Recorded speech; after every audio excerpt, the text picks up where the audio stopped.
आजिकाली दुनिया रे सबु लोक भलरे टिके रहिबा पई एवं मुठे भलकरी खाइबा पई संघर्ष करुछंती। किछि किछि लोक एही जंजालमय जीवनरु पाउथिबा दुख पई निज भाग्य को कोसुथांती। किंतु दर्शक बंधु आज आमे आपनकु एमिति जणे विरल व्यक्तिंक विषय रे कहिबु जे निज दुखर जीवन को सुखरे परिणत करिसंती। आमे कहूछु ढेंकानाल जिला ओडपड़ा ब्लॉक अंतर्गत कोरेही काड़िया ग्रामर प्रकाश कुमार साहू कथा, जहां को ना देखा जाए ना से किछि कहि पारंती ना से सुनी पारंती। तेबे दिव्यांग होई मध्य से जीवन रे केबे भी कोनोसी क्षेत्र रे हार मानि नाहंती। प्रत्येक दिन खाल खमा रास्ता रे प्राय 3 किलोमीटर रास्ता रे चली चली जांती। दिन जाक काम करिबा परे पुणी फेरी सेही परी चली चली निज घर को फेरंती। शारीरिक सक्षम व्यक्ति माने जहा करंती से मध्य सेही काम करंती। प्रत्येक दिन छतु बेड पकेइबा ठारो आरंभ करी नड़ा काटिबा एवं ताको कुंडरे भिजेइबा आदि समस्त काम से निखुण भावरे करि पारंती। कोनोसी दिन भी से निज काम पाई कहार सहाय्य लोड़ी नाहंती। देखु नाहंती कुंडरे केते सठिक भावरे से सजाई रखुछंती। नड़ा सरिकले कहि न पारिले मध्य से इशारा रे सब किछि बुझाई दियंती। ये प्रकाश चंद्र साहू सी अंधमुख बधिर हेले सुधा सी ता निज बिलबारी काम निजे भी करि पारुची। सकाळ जाइकरी निजे बिल कोड़ी हाणिब, धान काटिब, धान छेदिकी घर को भी बोहिकी आनिब। सी निजे सेमती अंडाली अंडालिका जाए, सेमती अंडाली घर घर काम सारिकी सब आसे। 20-25 वर्ष होला काम करि चली। नड़ा काटिबा, छतु पकेइबा, छतु तोलिबा सब जिनस करूची। 3.5 किलोमीटर घर तो चलिकी आसब सका पुणी संध्या जाकि संध्या पूर्व जा घरे पहुँचब। एमती नीतिदिनिया काम करुचे। आम सब थाई भी आम कि किंतु सीए आखि की देखा जाऊनी, कान को शुभुनी, कथा भी कही पारना। किंतु सी चले बोलिकी माने जति सी काम करुँच आखि थी लोक करना।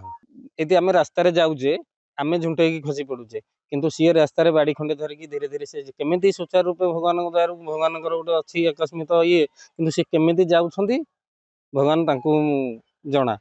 किंतु सबू कम निखुण भाव से करें।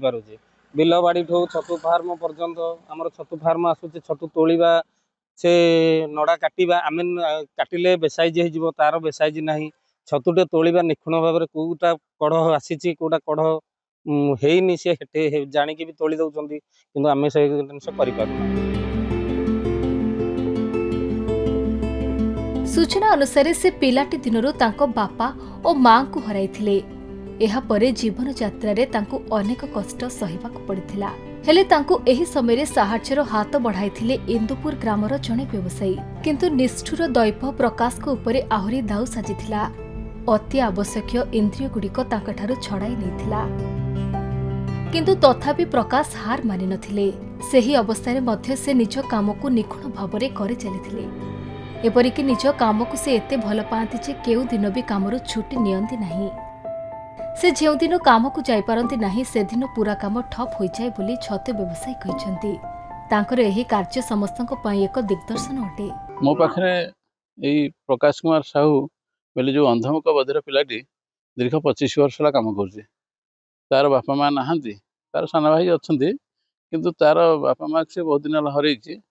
सी अंधमुख बधिर हेले भी मो फार्मर प्रत्येक कम से दायित्व निए। 365 दिन को दिन से रहे माने आबसेंट नते खरा हो जिते वर्षा हो शीत हो। वर्षा हेल्ले जरी खंडे मुंडे बांधे से 3 किलोमीटर ता घर को पड़ेब। ता घर को जीवार मुख्य कारण हूँ से राति दौड़ी पका बटिक से 10-50 हेल्ले ता सान भाई पुओ झील को सी पाठ पढ़ाई पैसा दिए। आ मोट जहाँ दरमा आकार जहाँ निए ता सान भाई निए, किंतु तार एक्सट्रा जहाँ पैसाटा मुझे ना बैंक रखे। केतरे से असमर्थ हो कहीं पचारे बैंक तार किसी पैसा रखा हो। से पिलाटर एत भल गुण अच्छी, भगवान ताको एत शक्ति देते। से गोटे दिन मो फार्म न आस फार्म अचल हो कहीं भल लोक गुड़ा जिते सब अच्छा जिते कर्मचारी अच्छा समस्ते घंटे 2 घंटा के ठकीदेवे गोटे विश्राम नहीं जे। कि आसला बेलू गला पर्यंत सका आसो 6:30-7 भितर पहुँचब, संध्या जमी हम सी जाव। मुख्य जिनस है छतु मंजी या आरंभ कर छतु तोलिबा, नड़ा काटिबा, गाई बलद सेवा करवा, घास काटिबा, नड़ापाड़ दबा, कौटे रास्तार कौटे अलिया टे पकईदबनी, ଯେ ମୋର ଯଦି ଗୋଟେ ହତିଆର କୋଉଠି କ'ଣ ହଜିଥିବ ତାକୁ ପାଇବି କହିବି ପରେ ପେଚକଷ୍ଟା କୋଉଠି ଅଛି ସେ ଆଣି ମୋତେ ଦେବ। ତାର ଭଗବାନ ଏତେ ଶକ୍ତି ଦେଇଛନ୍ତି। ମୁଁ ଭାବୁଛି ଯେ ଭଗବାନ ମୋତେ ତା ରୂପରେ ମୋତେ ସାହାଯ୍ୟ କରୁଛନ୍ତି। ଢେଙ୍କାନାଳରୁ ହରେକୃଷ୍ଣ ରାଉତଙ୍କ ରିପୋର୍ଟ, ଖବର ଓଡ଼ିଶା।